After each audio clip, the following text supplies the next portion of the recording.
This audio is brought to you by Muslim Central. Please consider donating to help cover our running costs and future projects by visiting www.muslimcentral.com/donate.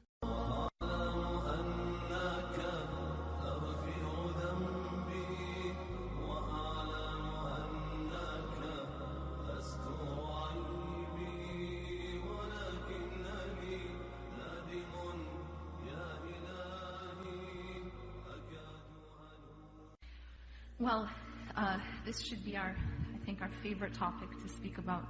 Who is Allah subhanahu wa ta'ala?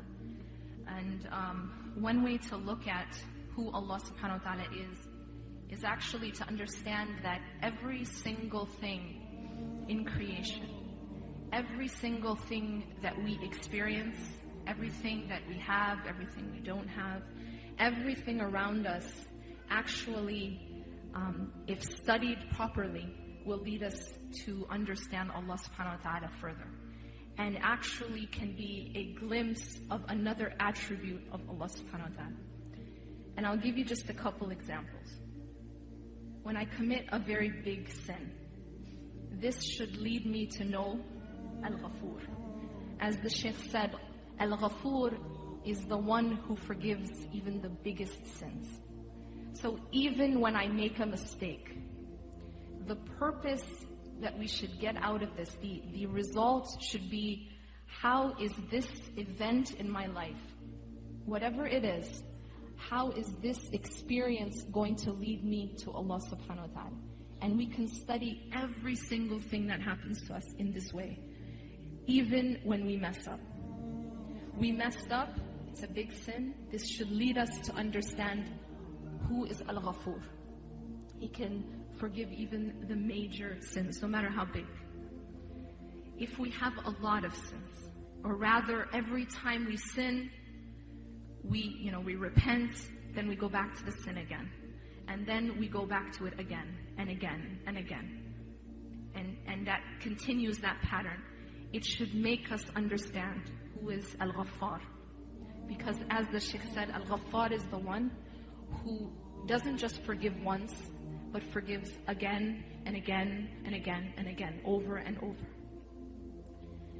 If we feel broken, we have a broken heart, it can lead you to understand who is Al-Jabbar.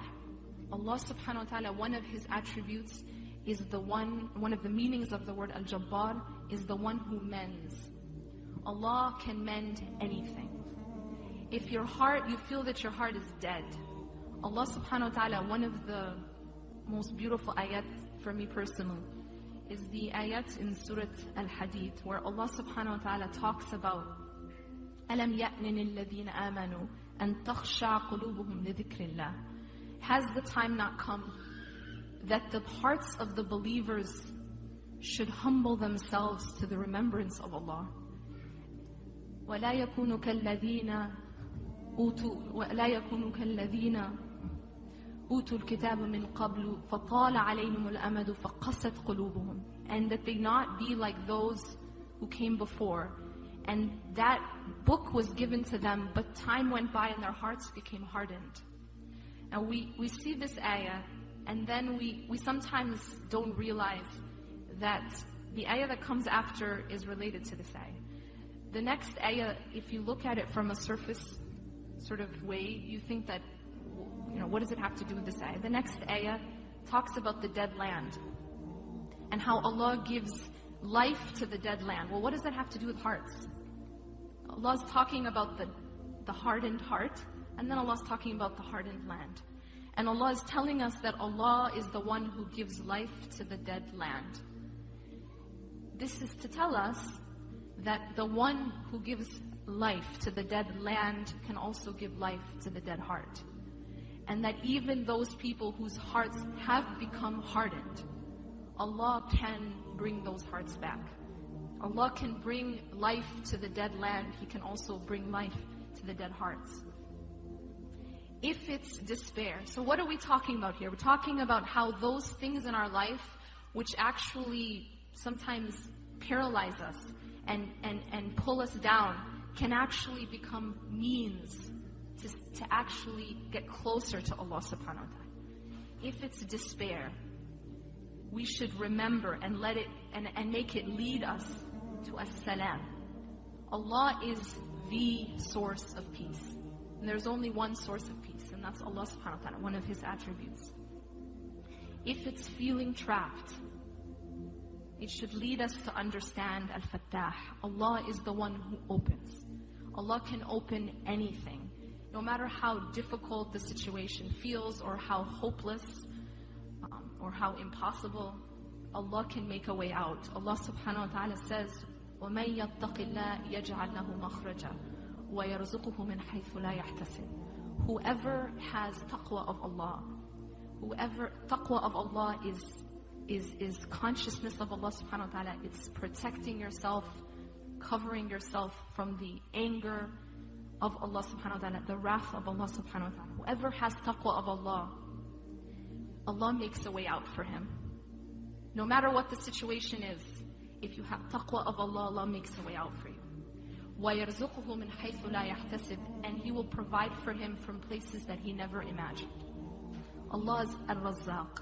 When you feel like your provision is tight, let it remind you of Ar-Razzaq, the one who provides. Allah subhanahu wa ta'ala is the one who provides. I want to focus on one attribute in particular, and I think it's one of those attributes where we see again and again and again in the stories of the prophets, peace be upon them, and throughout the Quran, this attribute emphasized. And that's the attribute of Al-Wakil. Allah subhanahu wa ta'ala is Al-Wakil, the trustee, the one, who you entrust. Now, in our human relationships, we also sometimes have a wakil. So a wakil would be someone who we entrust with a matter. Maybe a power of attorney or something. You assign someone to take care of your matter. That's a wakil. Allah subhanahu wa ta'ala is Al-Wakil. He is the one who we assign our matters to. He is the trustee, the one that you entrust. You trust Him. You entrust Him with what? You entrust Him with everything. You entrust Him with your safety. You entrust Him with your future. You entrust Him with your heart and your soul and your body and everything. Allah subhanahu wa ta'ala is wakil. And there are, stories in the Quran that really teach us the meaning of tawakkul, of trust and reliance solely on Allah subhanahu wa ta'ala. And one of the most moving for me personally is the story of the mother of Musa, alayhi salam. So the mother of Musa lived at a time during, the reign of Fir'aun. And Fir'aun was one of, as we know, the greatest tyrants that ever walked the earth. And he used to kill the male boys. So she had a boy, a baby boy. Allah subhanahu wa ta'ala told her, Alhamaha, He inspired to her that she was supposed to put her child into the river. Think about this for a moment. You have a child, and obviously you're very concerned for your child, and you want to protect your child. And Allah subhanahu wa ta'ala is telling you, in order to protect your child, you have to put him in the river. Now, think about this. It seems very counterintuitive. I'm going to protect my child by putting him to potentially drown. And yet, she has this trust enough in Allah subhanahu wa ta'ala to do that.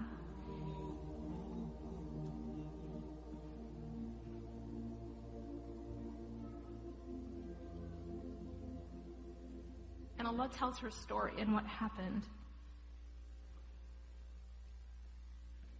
And Allah tells her story and what happened to her and what happened to Musa. And it's one of the most powerful stories, because not only did Allah protect Musa alayhi salam, but Allah says that He returned Musa to his mother.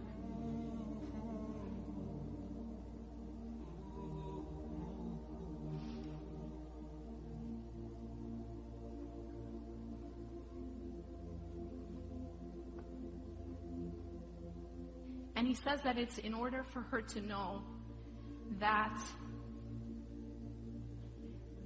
لكي لا تحزن ولا تعلم أن وعد الله حق. In order that she would not be sad, and that she would know the promise of Allah is true. subhanAllah, in this story, it's not just a story. These stories are never just stories, but they're to give us that inspiration to understand. You know, Allah subhanahu wa ta'ala, when He tells us these stories, He says that these are signs for us. And we see later on in the story of Musa alayhi salam, he's also taught this concept of tawakkul. And Allah subhanahu wa ta'ala teaches him how to depend completely on Him. We know that when Musa alayhi salam spoke to Allah, Allah asked him, "Ma tilka biyaminaka ya Musa?" What is in your right hand? And he said, "It's my staff. Atawakka'u alayha." I lean on it. Musa was saying he's leaning on his staff. And Allah told him to throw it. Allah told him to throw it. Allah is teaching Musa again and again how to put his trust completely in Allah subhanahu wa ta'ala, and to show him the power of Allah, that He can turn that staff into a snake and then bring it back into a staff. So Musa alayhi salam was trained in this tawakkul. And we see sort of the pinnacle of that tawakkul when he's standing in front of the Red Sea. Because at this point, he has Fir'aun and his army behind him, and he has a sea in front of him. And you can imagine his situation. He seems completely trapped. And, you know, none of us will probably be in a situation where you have a superpower behind you and a Red Sea in front of you, but most of us will know what it feels like to be trapped, and will know what it feels like to see no way out of a situation. And when he was in that situation, those who were with him, Bani Israel, they said to him, now we're going to be overtaken. And Musa alayhi salam didn't even, he didn't even, not for a moment did he believe that. He wasn't even shaken. قَالَ كَلَّا إِنَّ مَعَيَ رَبِّي سَيَهْدِينَ. He said, by no means. Indeed, my Lord is with me and He will guide me through. So Musa alayhi salam had can you imagine that he saw no way out? It was a completely impossible looking situation. Where is he going to go? Where is he going to go? There's a sea in front of him and an army behind him. Where is he going to go? But he didn't lose his trust in Allah. He knew that Allah would get him through. That is tawakkul. That is tawakkul. That you don't see a way, but you know that if Allah says He's got your back, He's got your back. And that's exactly what happened. Look what Allah did. Allah told him to hit the ocean, the sea with His staff, and He opened up the Red Sea for him. If anyone in this room thinks this is just a story, it's just a bedtime story, then we've missed the point. It is not. And it isn't just something Allah subhanahu wa ta'ala telling us just to tell us. Allah doesn't do anything without a purpose. And after telling us this story, Allah says, إِنَّ فِي ذَلِكَ لَآيَةً. In this is a sign. But most people don't get it. It's a sign. So that when those people who come later, more than 1400 years later, when they're in that same situation where they look like they're trapped, when it looks like there's no way out, they'll know, Inna ma'a Rabbi sayahdin. Indeed, my Lord is with me and He will guide me through. And when you have that type of tawakkul, you have that type of trust in Allah subhanahu wa ta'ala, that's exactly what He does. That's exactly what He does. And that's what Allah did for Musa. And He split open the Red Sea. That's opening up a way from places you never imagined. Allah will make a way out for you, as we said from the ayah I quoted before from At-Talaq, that Allah will make a way out for you. And then Allah subhanahu wa ta'ala saved Musa. You look at the story of Hajar. Hajar is being left in the middle of a desert with a baby. Pretty impossible looking situation, right? And yet, as soon as she knew that this was a command from Allah, she didn't worry, right? It was okay. And when she was put in that situation, although she did have her trust in Allah subhanahu wa ta'ala, she also strived. And this is part of this concept. A lot of people, ask, how do you have that balance? tie your camel securely and put your trust in Allah. She had her trust in Allah, but she did not lay down in the desert and wait for the water to come from the sky. She worked, and she worked hard. In fact, what she did is called sa'i. She ran between the two mountains of Safa and Marwa 7 times. It's a long distance, and it's hot, and she ran. She was striving. And what she did is so important that we continue to do it every time we go for Umrah or Hajj. It's called sa'i, to strive. So she strove, but this is important to note. If we run a couple times between mountains, or do you think water is going to always come out of the desert? If you take a stick and hit an ocean, does it split in half? The lesson here is that we do our part, yes, but the result does not come from my efforts. I don't make the sea open. Musa a.s. didn't make the sea open. Hajar running between Safa and Marwa didn't make water come from the sand. Allah takes care of you, but you have to do your part. And the result comes from Him. Ibrahim alayhi salam, he's about to be thrown into the fire. He's about to be thrown into the fire. What would we be thinking if we're about to be thrown into fire? But he knows Allah has his back. And even when the angel came down to him and asked him, if he needed anything, you know what he said? Not from you.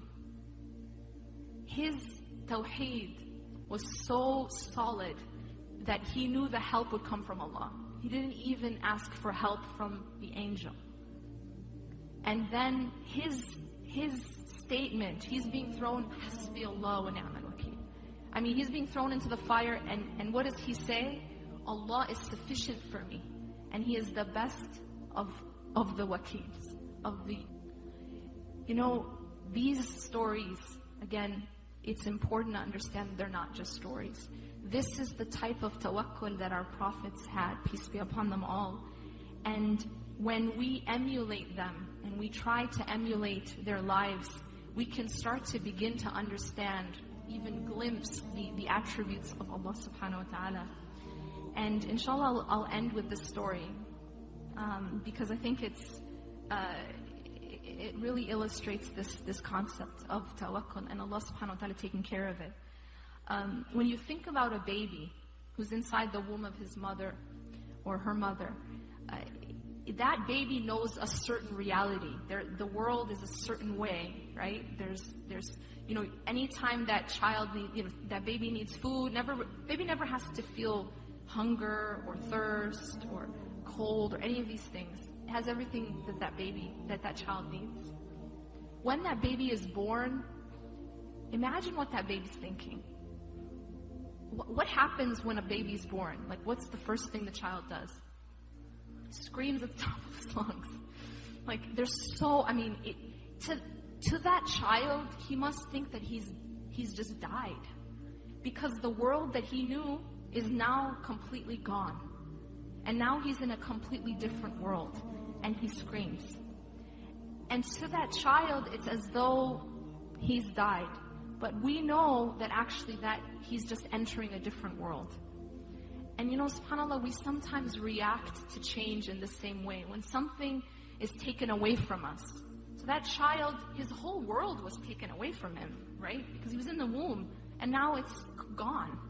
Whenever something is taken away from us, or we undergo change or loss or anything, something isn't the way we want it, we figure that's the end, right? Our world is over now. Our life is over now. But that child, when Allah took away something from that child, He replaced it with something better. The nutrition that the child used to get through the umbilical cord is taken away now, right? But it's replaced with milk. And the walls of the womb, which the child thought was protection, is taken away, but it's replaced by now the arms of the mother and the family. Now Allah subhanahu wa ta'ala does this with us too. Sometimes things are taken away, things are not, as we're used to, or maybe something isn't working out the way we want. But tawakkul is understanding that whenever Allah takes something away from you, He has your back, and Allah subhanahu wa ta'ala will replace it with something better. Allah subhanahu wa ta'ala says that anytime if something happens or any kind of calamity, the Prophet ﷺ, for example, taught us, if any kind of calamity happens and we respond in the right way, Inna lillahi wa inna ilayhi raji'un. Indeed, we belong to Allah, and to Allah is our return. And he taught this. This was a lesson that he taught to one of his wives before she became his wife. And he told her that if you say this dua, Inna lillahi wa inna ilayhi raji'un, Allahumma ajirni fi musibati wa akhlif li khayran minha.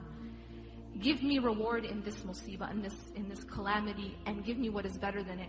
Then Allah will replace whatever was taken from you with something better. And what had happened to her was that her husband died. And her husband was actually one of the muhajirin, one of the best of the companions. She couldn't imagine how could Allah give her something better. And she ended up marrying the Prophet ﷺ. So, we see from these stories what happens when you put your trust in Allah subhanahu wa ta'ala. Allah, if He has your back, Allah is protecting you. Anything that is taken, Allah subhanahu wa ta'ala will replace it with something better. أقول قولي هذا واستغفر الله لي ولكم إنه غفور رحيم. سبحانك الله وبحمدك نشهد أن لا إله إلا أنت نستغفرك ونتوب إليك. السلام عليكم ورحمة الله وبركاته. أشرقت نفسي بنور من فؤادي حينما رددت يا رب العباد وانتشت روحي